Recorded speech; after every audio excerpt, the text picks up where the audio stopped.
Business is business, can't leave no witness. It ain't nothing to discuss, just know the city mine. If it's a problem, I'm around, let's meet up anytime. What's good, everybody? What's good? Welcome back to yet another episode of Off the Strength, where we're giving you the inside look into all things wellness culture. I'm a trainer called Tony, and of course with me, I got some gentlemen of extraordinary league. Guys, let's go around the table and introduce ourselves, please.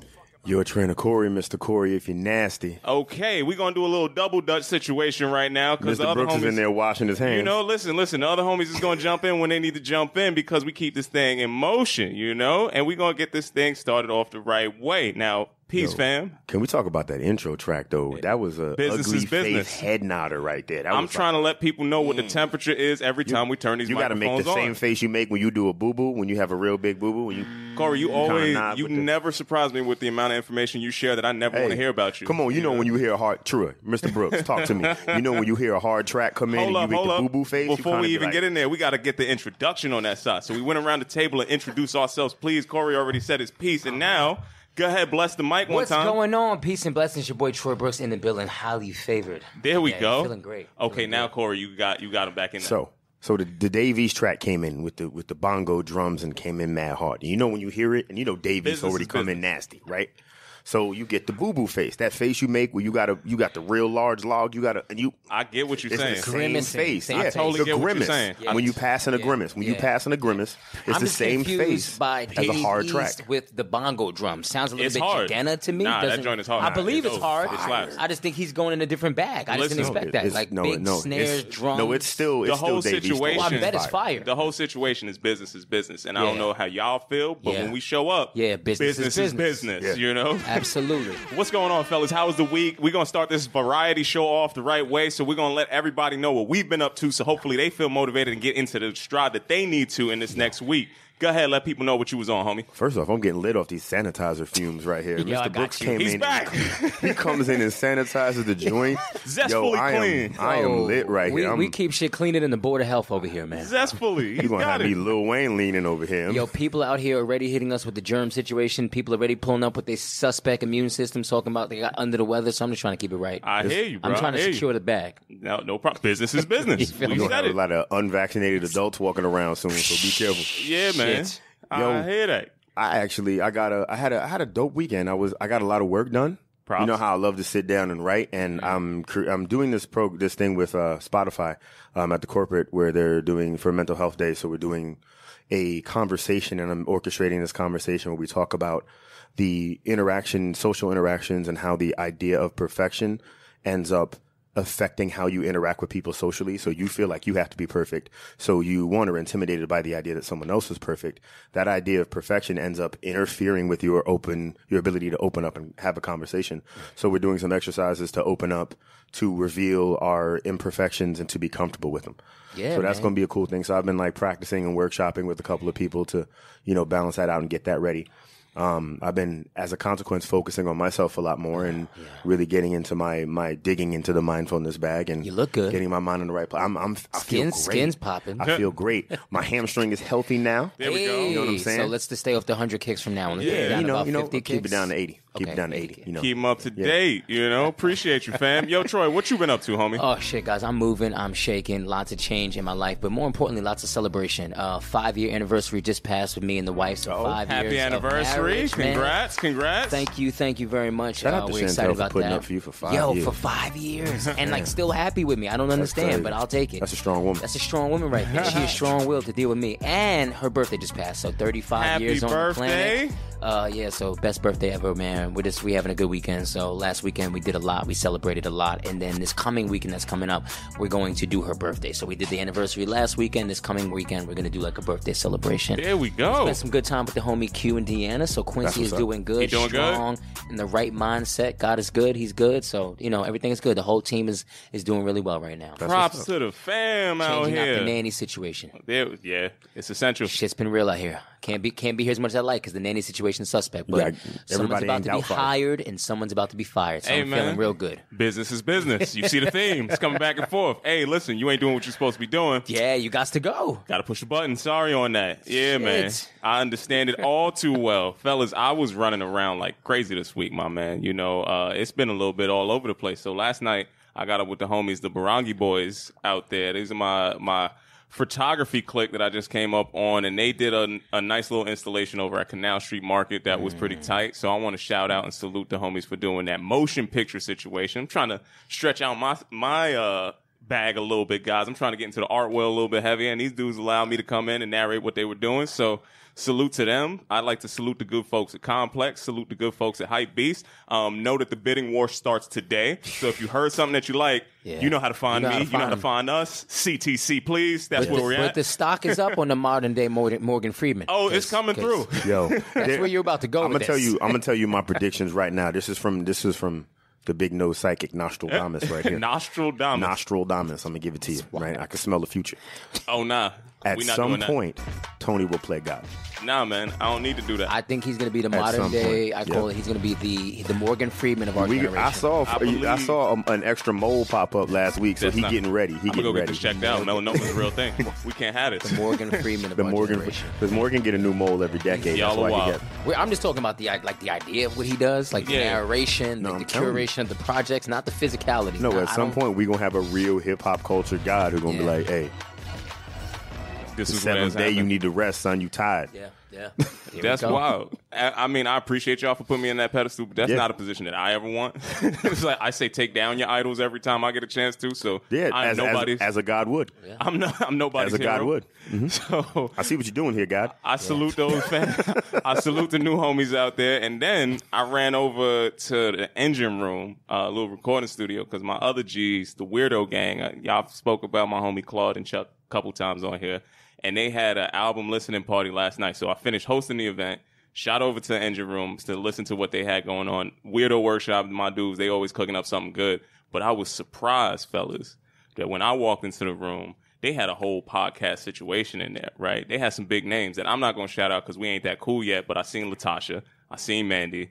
He's like, yo, what are you doing here? I'm like, yo, these are my folks. Y'all, I know how y'all got invited to this side, and I love that side. But these is my dudes from it's a different situation. We get it from the bottom. You know what I mean? I've seen this whole track, and I've seen how that came through. I want to shout out Latasha, too, because she told me I was following her. This is like the third event that we ran into, and I was like, hold up. But why can't we just be cool on this side? Did we ever 23andMe and check up on her actually being Beyonce's sister? I don't know where she at. She made some claims about being, and she was being referred to as Miss Knowles, and I just want to make sure. Listen, I loved it. I loved every second of it, man. After the botanical situation got through, all of the fellas inside there and ladies were all pieced up, so it wasn't no tension, but it was just kind of like, hey, man, all these people that I'm seeing, that I started to put these mile markers in. Hey, we in the same room now. It's starting to make a little bit more sense. And now we starting to click up and you're starting to see where this is going. So I do salute everybody that was in there. Salute the home team. Salute all the people that didn't know why I was there, but then figured it out after that. And then also, Latasha, I got to come back after you because you put me out there like I was a weirdo out there. I can't be in that space. It's like, I ain't no creep, dude. I was here to see my fellas. Don't worry, I'll get her for you because she's coming to class. Make sure you make her do an extra set. I'll get her for you. On the set, make her do another set. We're going to get all in there. For the set. Yeah. For the set. Exactly. That's how I felt about 20 it, burpees man. for the culture. I was hoping the young homie Jones was coming back through by this time, fellas, but he's still in transit. So, ladies and gentlemen, we're going to have to push along. He's in a pigeon pose on the subway right now. He is meditating. He's got the incense burning. Real disrespectful in the C train right now. It's just wild. But I haven't been here, but I've been listening. He's out here doing splits. Maybe he's doing a split.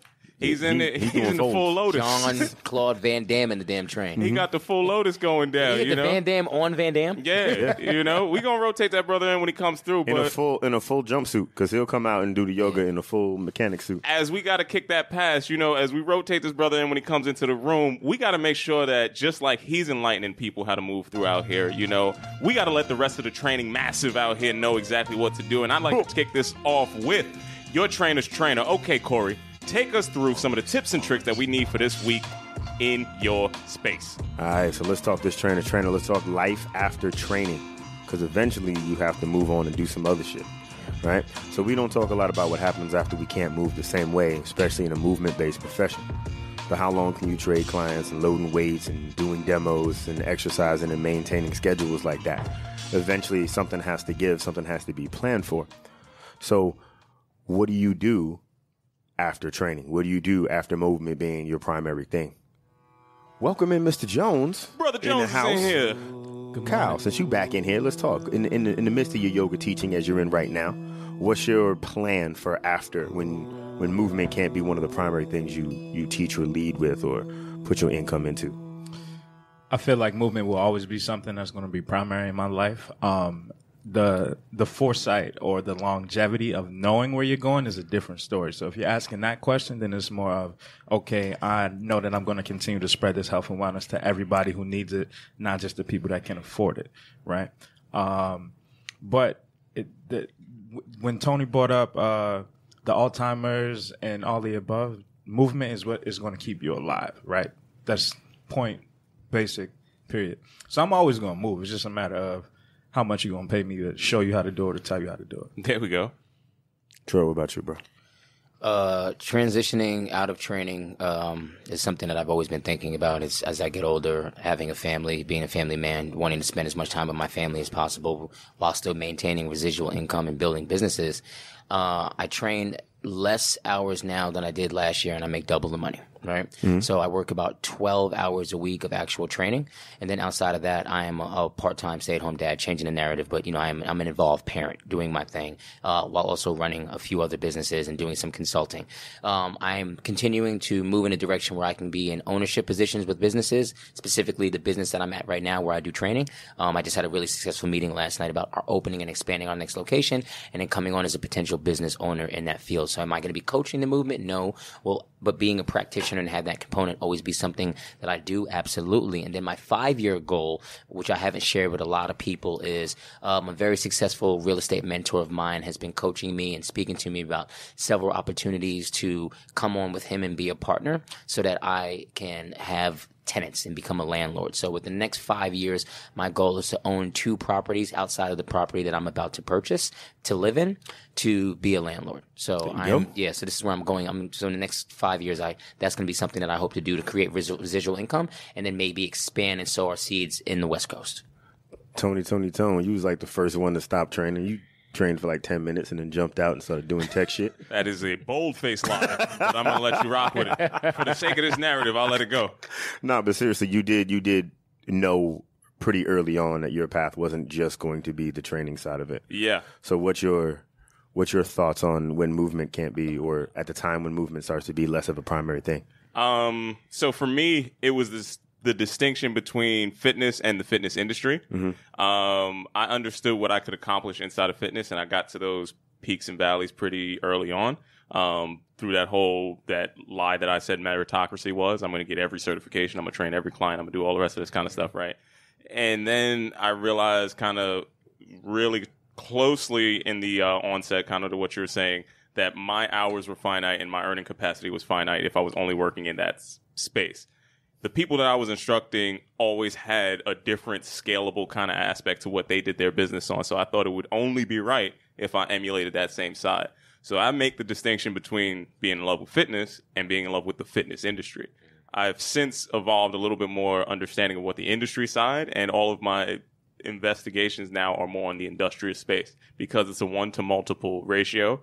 That's why I'm looking into tech to be disruptive. That's why I had some investments into that brick and mortar space, but I'm really starting to shift that interest and going into different directions. But it's always with here's what's coming on the foresight, because I'm not going to be doing this for X amount of time, right? And I want to have at least 6 streams of income inside the same avenue. Like, they're all going to be fitness related, but they're not going to be necessarily the same thing. So if I could serve that in multiple different categories, of which the verticals we're already mentioning, you see these things already happening. I'm planting these seeds, right? That's what my idea was from the beginning. So if I'm only working I'm not going to be a product my entire life. I couldn't in my mindset. And if I could separate myself from my product line and where my value is, then I can get that to a lot more people. That's essentially what that thread was and that thought was. It's like, all right, training one CEO is cool, but, doing something for 40 CEOs is dope. Training one person is cool. Being a CEO is real dope. Yeah, getting past that. I want to be as far away from the products that I actually have my hands on as possible, so nobody knows where it's at. I think that's the real flex. So what you saying is diversify your bonds, nigga. Listen, man. I'm serving up to you however you got to get it. If you got to decode it, go out and get the ring. Figure it out. I'm going to paint you a picture. Yo, for me, ownership, similar to what Troy was talking about, is part of my, like, quote-unquote retirement plan, and then to settle in and write and speak more. But ultimately, wherever you are in your career, you have to make sure that you plan for a time when the relationship with movement changes. So put that thought into your actions and plan ahead for the time when movement won't be your primary thing anymore. For sure. And I would say when you have that resource that the people that can afford to see you can come and see there, start asking questions.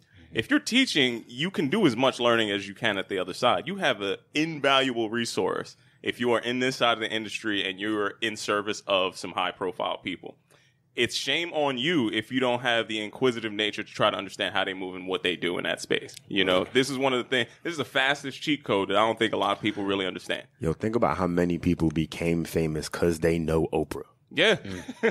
Think about it. There's mad industries that are built on knowing Oprah. Yeah. And showing her value. Yeah. It's like, yo, here's my value. Oprah's trainer is making moves. Like, he's moving. So, you know, look at Kevin Hart's trainer. Like, there's a lot of people in exactly what Tony's saying. If you're not taking advantage, and everyone always thinks about the high profile things, but the low profile people, the people who are really making moves, people who are really influential in a lot of things, are the people who don't have Instagram followers. Yeah.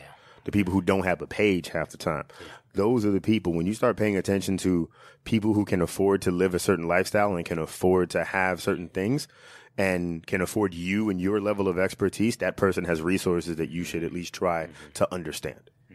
And with developing that understanding, hopefully you get some worldly principle. Now, fellas, I'd like to tell you that the world is a good place most of the time, but you know we run into some craziness, and we got to get into this on this next space. Here's how we going to kick this off. You know what time it is, guys. It's ripped from the headlines. All right, we coming down into this space with a little something like this. I like to start with the good. Fellas, all right. So I know I like to have some of this, you know, I'd say big establishment thing most of the time. You know, that's just in my purview. That's in my bloodline somewhere. I'm not going to apologize for it. But when I do see big companies doing something right, I have to give them their flowers when they're due. So when I learned that Walmart is adding a new health degree to its career program where workers can earn college education by paying as low as $1 a day, I had to stop and applaud what they were doing, you know, right? So you guys...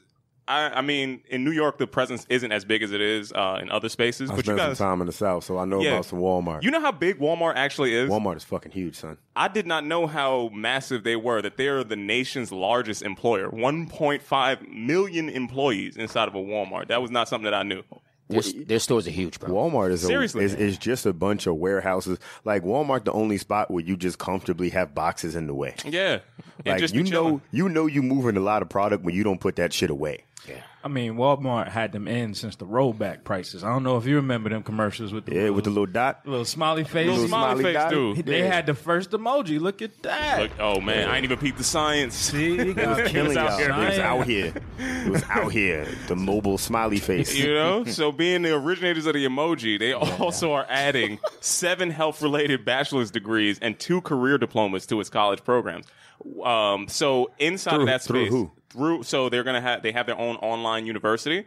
Because Walmart is starting to move a little bit more into the health and wellness sector, that's their big play. So red flag was up. It was like, hey, these guys are trying to move inside here. But if you're educating your workforce to fill out this need that you see, I have to look at that as a good, especially if those people have the ability to move upward because of that education. It depends on what that education is based on. What do you mean by that? So, like, is this like an actual accredited bachelor degree, or is this Walmart University? That's like the way it's McDonald's University? No. I'd rather take my talents to ICDC if we talking. Yo, I'm going to DeVry. They got a dope football team. Right? So before we University of Phoenix. Yo, the DeVry flag football team is fire. I have my business first. Before we get too far off, as long as you're enrolled in keeping your coursework up to task, Walmart will cover the rest of the tab. So you spend $365 on a pathway that can get you a college degree that you walk out with. That's dope. It's a physical degree that you can walk away. If you're doing all the stuff that you're doing, that's all you will ever pay for this thing. Yes, it is inside their space, but they also have some affiliate schools as well. 15,000 people signed up for it on the first day, and up to 100,000 people have expressed interest in it, right? So this is not the first time Walmart has expressed interest in building a bigger healthcare plan and understanding where they're going. It's probably going to be a health insurance route, the way that I'm reading it and the way I'm seeing it, how they're doing it. But they're training their pharmacists. They're training people who would be inside there and handling the medicine on the other side. So this is what the portal is for. So the thoughts on the effort kind of have gone back and forth, but the ability to move 1.5 or to give the opportunity to 1.5 million people to have some type of upward mobility. What's your thoughts on that side? Man, that's a fucking beautiful thing. Yeah. I mean, usually you got to get Akon or somebody to do stuff like that. Right? You got to go slide over to Africa asking your boy. It's one of those things that you got to look at the results on that, right? So obviously they have vested interest, but every company, nobody out here is doing anything for altruism. If this is the first time you're hearing it, I'm sorry, but people pay to have interest in different things, right? So if it's going to help their bottom line and educate their mass, that's what they're going to do. So there is a play. They're going to get something out of it. It's not all for nothing, right? You can't trust shit when people aren't getting something out of it. You shouldn't. If I can't see where your dollars come from, I want to know where I don't trust it until I find out where your positive is. Yeah, no, that's a person that's lying to you. Yeah. That's straight up. That's the only thing that they're doing. I'm they're getting telling nothing out of this, man. It's all for you. Those are lies. We're going to find out later on, like Mother Teresa had mad dollars in the mattress. Yeah. So I was happy to hear that, and I was happy to see where that was going. Fellas, now that was good, right? Kind of dubious, a little. Nah, that's good. Something in the ambiguity. I'd work space. at Walmart to get if I didn't get a scholarship. That's what I'm saying. Yo, I'd definitely be I'd work at Walmart and save $300,000. Right? So stock these boxes. It's one of those things that you could see the positivity on there in some way, shape, or form. Now, fellas, we have to start with the good because undoubtedly there's going to be some ugly shit. Is my girl coming through? Well, no. So hold on. Like the queen of false idols inside this space, GP, is not coming up in this space. We ain't gooping it today? She's not associated in anything? But she's got some disciples out here that's up to some shenanigans. Oh, so this is her Dr. Phil to Oprah. GP, yo, you with me? GP is out here, but I'm going to tell you right now, Tammy Steffens might have outperformed GP. Now, I don't know if you guys have read what was in the New York Post this week. Is that Superhead? No, that is not. That is Corrine Steffens. Yes, that's a different Steffens. Got about to say, shout out to Corey for knowing what he knows. Hey, she's a nice girl. But Tammy Steffens was a Florida fitness guru who wreaked havoc on her competitors' lives and was just recently sentenced to prison for using 369 dummy Instagram accounts to harass her rivals and stage a kidnapping. Now, I said I said that this Firefest fitness stuff was something that is a real thing. People haven't been paying attention. But when it gets nasty, it gets drastic. Yo, what type of Telemundo soap opera ass? Tammy was out here. Yo, Tammy is wild. So the First off, I'm gonna tell you something. Staged a kidnapping. Yo, Staged a I kidnapping. have never yet met a woman named Tammy that wasn't mad crazy, fam. Rolled up. Don't marry a chick named Tammy. She was out here. So the fitness guru created 369 fake Instagram accounts to come after her competitors and people who she thought was a rival. She pled guilty on Friday to federal charges of cyberstalking and sending threatening communications. The mother of four used hundreds of bogus accounts and 18 different email accounts to intimidate her ex-business partner and perceived rivals in this fitness world. The FBI agent reporting this case said that the extent of her crime is astounding. I had to go. I was like, wait a minute. I am enthralled in Tammy's story. Her commitment is on a whole different space. So don't trust no Tammys, y'all. Fam, this whole thing started when Tammy lost the fitness competition. And this is why I only hang out with a select group of people that are inside this fitness world. These motherfuckers is all crazy. They are all wild. Especially the physique competitors and the bodybuilders, they're on a different fucking level. I'm going to keep it a thou wow right now. Yeah. If you are in the house and you've been eating the same stale dish for the last 16 years and you shaking your bottle and doing all the rest of that, pay attention to these people because they are up to some crazy stuff. You know what? You know why bodybuilders go crazy? Because of that spoiled broccoli. Yeah. Bro, if you don't stop heating up that spoiled broccoli, your shit is yellow. Stop warming up that broccoli, fam. Nobody that broccoli is not fresh. Bro, red flags stay away from the microwave. There's some kind of brain imbalance once your body fat percentage gets a little too low. It's a little raw. Why do they feel like somehow flavor makes you fat? Like, why you gotta eat that dry ass chicken? Why is your chicken white? Yeah, that's nasty. Your shit why is boiled. is your chicken loose leaf? Because they're boiling it. Yeah, they doing all kind of stuff. Who eats boiled chicken, fam? Apparently Tammy. How is that somehow that's healthier to make it not taste good? Listen, Tammy was out here going through the struggles and to get into the competition. It felt like her people sabotaged her. So after she did this, she went out and bought voice masking software to make a bunch of threatening phone calls. She staged her own daughter's kidnapping. Yes, Her own daughter's kidnapping, folks. I thought that it could not get any lower than this. So I was going to ask you, I was like, how did she have 4 kids and was able to do all this shit, but she got rid of one? I got she a only gang had of questions. 3 to deal with. I got a gang of questions. First Tammy's off, out here doing a bunch of stuff. Hold up. Let me just get through the rest of this, right? The plot was foiled when her daughter was being interrogated by the FBI because if you say that somebody was getting kidnapped, they're going to take you seriously. Yeah. And the daughter said, when being interrogated, what's going to happen to my mommy if I tell the truth? Now, that's going to be red flag number 3. Right. You got to coach your kids better, people. Right? When you get your kids involved in a crime, make sure you coach them well. So she was arrested shortly after that interrogation, and then all of the other onslaught of crime started to come out when they started to look behind the curtain. Tekashi? I don't know. She was pointing out. She was trying to let her know, man. He didn't.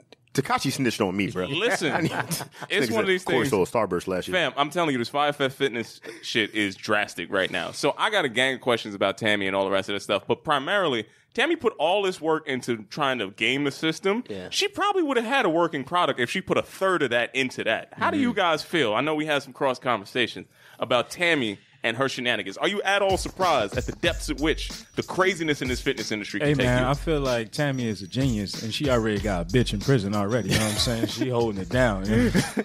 Tammy has taken Tommy Choirboy. Mastermind. She's taken the spot from Tommy Choirboy. Tommy was up there from fitness shenanigans. Now Tammy has usurped where he was. Tammy's going to have a Netflix special in about 3 weeks. Ain't no such thing as a trustworthy Tammy. If you are currently dating a Tammy, pull out. I'm telling you, run. Tammy is a gangster. She came through. But all you dead ass on it. You were exactly on the point that I was gonna make. Like Tammy, if you'd have put that energy into TammyFitness.com, Tam, you could have been moving units out here. You out here harassing folks. That much energy, 300 and something accounts. 300. How do you keep up with 369 accounts? If you keeping up with damn near 400, 4 children. If you keeping up with damn near 400 accounts, you can artificially make yourself an influencer. And that's enough accounts to make your. Absolutely. That means you can get 400 comments on everything. You can get boy. Tammy could have been selling. She could have been selling Tammy's tummy tea. Tammy's tummy tea. That came off the knot. She just didn't move in the right direction. Tummy tea. Her energy wasn't going in the right direction. I don't know if you want any of that prison tea, fam. That's going to be a different type of blend. That's you ain't never had that. You never had that Tammy's tummy toilet tea. Tammy's tummy toilet tea. Bruno, that shit is nasty. Nobody want that, man. Yo, shout out to Tammy for out there scamming. Yo, fitness people are fucking weird, man. I said it before. I say it again. I'm telling you, bro. Like Sunday's pre-workouts with the beta-alanine in there, get like the tingles, and Shorty just went out there and just went crazy, man. She has some spoiled BCAAs. I think something's wrong. The moral of the story is, please check in on your fit friends if they are really dedicated to their craft. You know, hopefully they're doing the right things. But turns out, the depths, folks. GP has started, but she's got some disciples that are out here keeping up the shenanigans. That's going to be it for this rip from the headlines this week, fellas. Because I don't know how I could top Tammy. Tammy is up there.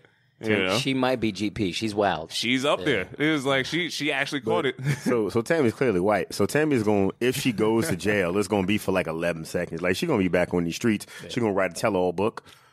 And Netflix then she's going to start harassing everybody else who's on Oprah's #1 book club list. I'm telling you, Netflix, 3 weeks. Yeah. I'm pulling up. Netflix will give her $20 million. She's a genius. She did all this on purpose. Fam, I got to pull up just to understand why.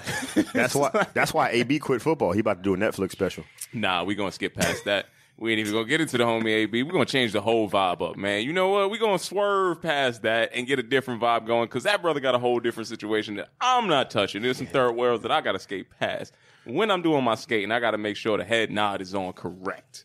Yo, Young Jones. What's poppin'? Are you ready to let the people know what's happening this week in this lyrical exercise, brother? You already know what's going on, good people. So for the last 2 weeks, I've been badgering, talking about JIDK. Well, actually, it just goes by IDK now, and the album that he dropped called Is He Real? Now, fellas, did y'all get a chance to actually sit through the actual album, like all the way through start to finish? I have. I did listen to the album. I thought it was, I don't know what effort this is. This is the first time that I listened to his full album, but I thought it was a pretty good conception piece. How about the rest of you? I got in on it. I didn't get a chance to like fully dive through and listen to every piece of it, but I got into it and got a little vibe, little feel of it. Got you. So, So shout out to Talib Kweli. He got a little podcast going. You know what I mean? I'm going to drop that because that's love for him. It's the last time I'm going to drop that. Shout out to Qualito. Shout out to him, though. I like how you shouted him out, but then also said he got a little podcast going. Like, you know what I'm saying? That's that black people. We off the strength out here. You know what I'm saying? That's that backhand black folk shade. Yeah, man. See you little. No, but on the real. So he interviewed IDK, and it was actually a great interview because he's the type of person that will ask the questions about the process and how did you get to here from point A to point B, because you know how much he puts into his music. So I say that because it was one of the best interviews I've seen in a minute, and nobody else is going to give IDK a platform.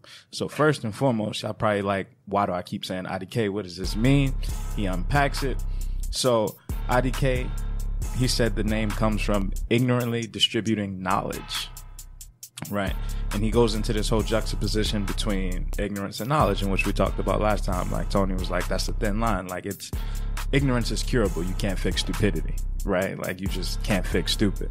So I thought that was actually really dope. And then he went into an article. He went on to talk about an article that said, in order to gain a mass following, you need to either promote sex, violence, or rebellion, right? And I was like, damn, that actually kind of makes real sense. Like you think on social media or anything that they're pushing out, I see the faces. Talk to me, gentlemen. What's going on? How do you feel about that? I hear what he's saying. I think that there's always going to be a contrarian spirit to that. You know, I'm anti-extreme on either side, right? So I hear every aspect of it, and I think some people do go out and want to buy into every single aspect that he's saying. But then I know a whole slew of people that don't want that, and they go purchase other things. Yeah, I feel like you can make money and be successful at just about anything if you execute it properly. So I get the point of what he's saying, but there are other things there are other messages you can make money off of. Yeah. This fast track sensationalism is what he's trying to get into that side. So I totally get that. But, you know, there's some good quality people that are doing just fine, and they don't have to report it. That confidence is quiet in a lot of spaces, and they don't need to be, yo, I'm out here, I want to fight everybody, you know, pull up on me. And it's like that energy is going to be reciprocated. You put it out there like that, it's going to come back to you. We see it playing out in all the stuff that we've already been talking about, right? Yeah, most definitely. It does sometimes require more effort to go in another route, but that doesn't mean it can't be done. Yeah. Well, that's what I mean. I think it's more along the lines of the fastest route to success, especially in this day and age, and with, you know, the youth. Like that's how they see the world. That's how everything's promoted to them, is through those lenses. So the overarching theme of the album was, is he real? And he was talking about God. So it was, to some people, it was like, oh, this is him being atheist. And he's like, no, this is for the atheist to figure out, like, to make sure that he is real, or to show you that he is real. So one of the quotes he had in this argument was, telling us today that a man built Noah's Ark is just as crazy as telling a caveman we built robot bitches we could fuck. I'm like, it's an interesting young point, you know what I mean? The other point that he made to then combat that was, describe the color red without using another color or anything associated with that color.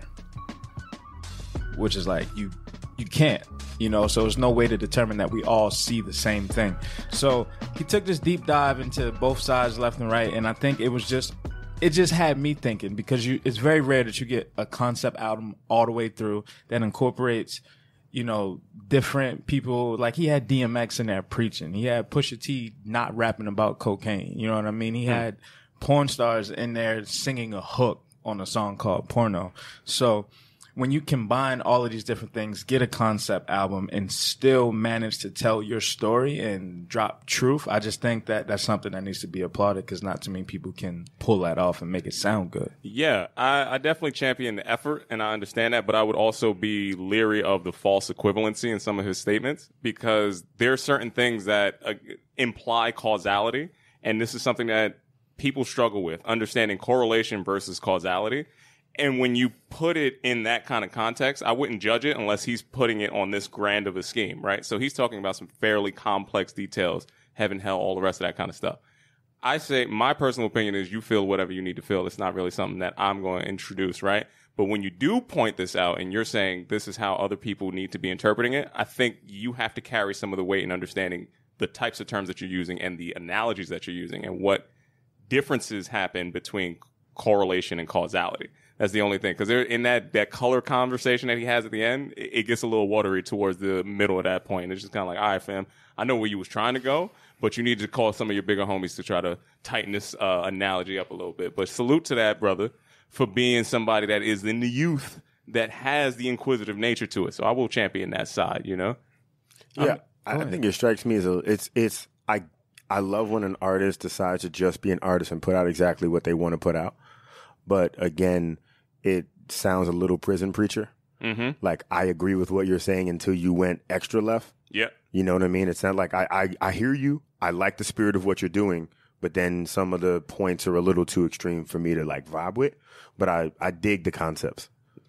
Yeah, always going to be back to that doctrine of logical consistency, man. Yeah. You got to say, here's where you started, here's where you ended. Is there something that makes sense to make me go on this journey with you? Yeah, your 1-on-1 got to be 2 every time. I can't do 1-on-1s make 3s. I'm not here for that. All right. Pull it up. So aside from the messaging in it, I still think that sonically this was one of the better albums that also dropped this year, right? Like, you can agree or not or disagree with the message that he's putting out, or that point A to point B. But when he's dropping tracks that sound as good as they sound, I'm not in a, you know what I mean? It kind of changes my lens a little bit, because I'm trying to dive deeper into how you got to this point, or what brought you to this point.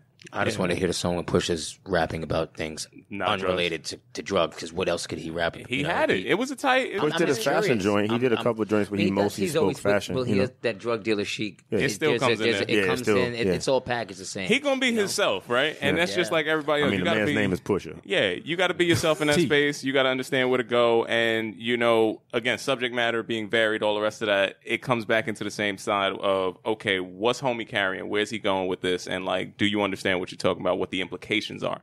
The implications will put people into different camps. I don't know how far willing a young artist should be in taking that hard of a stance, because it's going to change the course of where you're going. Right. So that, keeping that in mind, I salute him all day, you know, and I like the investigation. I question everything. So anybody who comes in with that energy, yo, salute. Let's go through it. But then we got to ask some questions. Hey. Dot the I's, cross the T's, make sure your mind is right when you asking these questions, fam. I tell you, I would rather you make an album that I don't like, that was really made the way you wanted, that sounds different, than give me like that carbon copy shit that I hear on the radio. So I'm always here for the artist. Yeah, for sure. Always here for the artist, always here to respect wherever their mind is taking them and whatever they want to do. But with understanding how the mind can be a complex thing, sometimes you need to quiet that, and sometimes you need a little bit of direction. And we're going to kick off from one segment into the last segment so we can tie this bow together very precisely. Corey, could you please let people know what's going on in Mind Sex this week? All right, we got that Mind Sex going. Put your shades on. Lend me your ear. Give me all that information. So I want to talk about authenticity. And it's become a buzzword, but we really don't unpack a lot of times what that means, especially in an industry where you have to be relatively malleable to the needs of clients. And when you're in any kind of customer service business, it behooves you to be relatable as possible. So how do we choose between relatability and authenticity? Where's a line between this is going to make me the most money and make me palatable to the most people, and this is actually who I am? Where do you draw that line specifically? Shout out to Roz, but I'm not out here to be more palatable for anybody else. Like, you're going to take me as is. So I'm always going to be authentically me. I'm going to grow in that space. I have no problems with admitting when I'm wrong or when I need to improve on some shit, but I'm always going to be me. What you see is what you get. There we go. I love that, man. I would say I don't know how to be anything but this. You know, I've tried and failed brilliantly in a bunch of spaces whenever I tried not to be exactly who I am. Fact. If you like it, Tony with a shortcut. Yeah, man. I want to champion you for that authenticity right there of saying you've actually tried. I have. I've tried too, and you feel like sometimes when you go against the grain, that shit is a lot of work, man. Listen, it's a lot of work. I try to find where success was going to be, right? So I understand where the room is going. It's like, all right, let me try to fall into this. But every single time that I've tried to change and fit into a different mold, that round peg and that square hole never really connected. Nope, never. Right? And it's always ended up in some type of detriment to myself or my mental health in that space. Mm-hmm. So I at this point am not even going to engage in that. Like, this is who I am. You could take it or you can leave it. I'm fine with both ways. It's all good to me. Yeah. I've taken the attitude, and a lot of this I got from reading. I've read a couple of things, and one of them was a samurai handbook.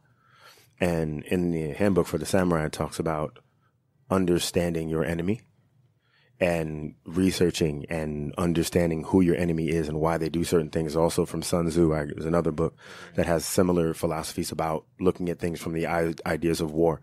So when I look at the malleability aspect of it, not in the sense of me changing who I am, because I'm always going to be connected to me, but I don't have to give you me.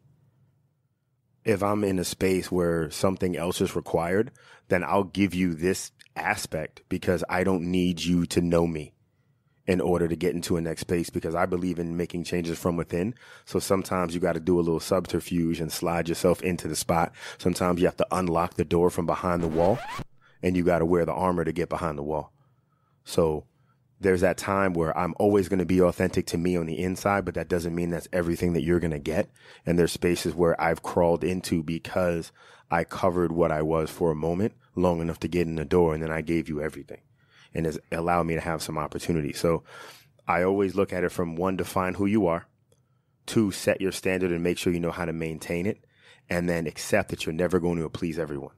Everyone's never going to be happy. You choose who you're going to be. You choose how much you allow the level of unacceptance to affect you. And then you always hold true to self, but ultimately you have to. So there is going to be a point where you have to decide. There's going to be a line where you can only hold the fake for so long, or you can only hold this small amount of yourself for so long. So be prepared to let that go. Just try to get in the door first. I don't feel that you have to put on, so to speak. I think you can still be your true, authentic self without giving them all of you. Oprah said it best. Keep some of you for you. So I think you can give people layers of who you are. Exactly. Without giving them everything. Yep. But that's still authenticity, because that's still who you are, opposed to being like the wolf in sheep's clothing who puts on that you're being something that you're genuinely not. Yeah, you can't ever be fake. I mean? No, you can't ever be fake out here. No. And I think something that you said that really resonated with me, that helped me just be more of who I am, is you ain't for everybody, man. You can't please the masses. Like, you just gotta go with your tribe. Your vibe attracts your tribe. You gotta understand that you're not for everyone. You can walk in a room and the energy that you have, people might just not fuck with you right off that. Like, one of my friends that unfortunately got killed, a lot of people loved him, but a lot of people hated him. And sometimes people will hate you just for how much some people love you. Word. Appreciate y'all sharing all of these sentiments, fellas. I want to come back into the understanding of not having to change who you are to fit into these circumstances, and keeping that authenticity, but also being able to guard some of who you are. You don't have to share every single thing. That's at least, how I give it up. Yeah, it's like, you want to know something about me, you got to actually come and ask me. So on that side, I totally appreciate what you're saying. Brother Jones, I totally appreciate what you were talking about inside this whole duality of man and consciousness that came through with the brother IDK's album. My homie Troy, always happy to see you and come back inside the space. Happy to be here, man. Bless him with the voice, And last but not least, folks, please stay diligent. These Shenanigans and Firefest Fitness people is out here in these streets. Please. Yo. GP is going to be with you somewhere out there. And I ain't talking God's property. Once again, folks, it's been another fantastic episode of Off the Strength. I'm a trainer called Tony. KR Jones. Troy Brooks, a.k.a. Pumpkin Spice Poppy, a.k.a. Habanero Jefe. You better talk real nice. I'm going to have a lot of questions on the pumpkin spice side. I'll tell you about that. Got a gang of questions on that. All right, man. I'm just going to go with Corey because I can't follow. Here we go. Peace and much love to y'all. Until next time, we'll see you soon.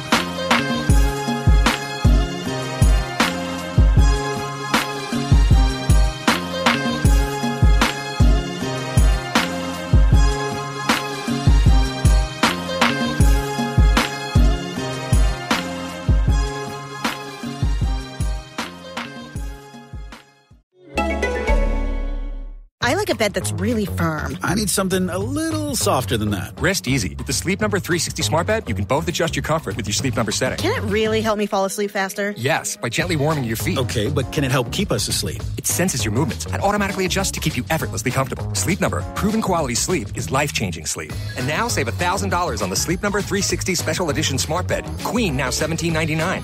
Only for a limited time. To learn more, go to sleepnumber.com.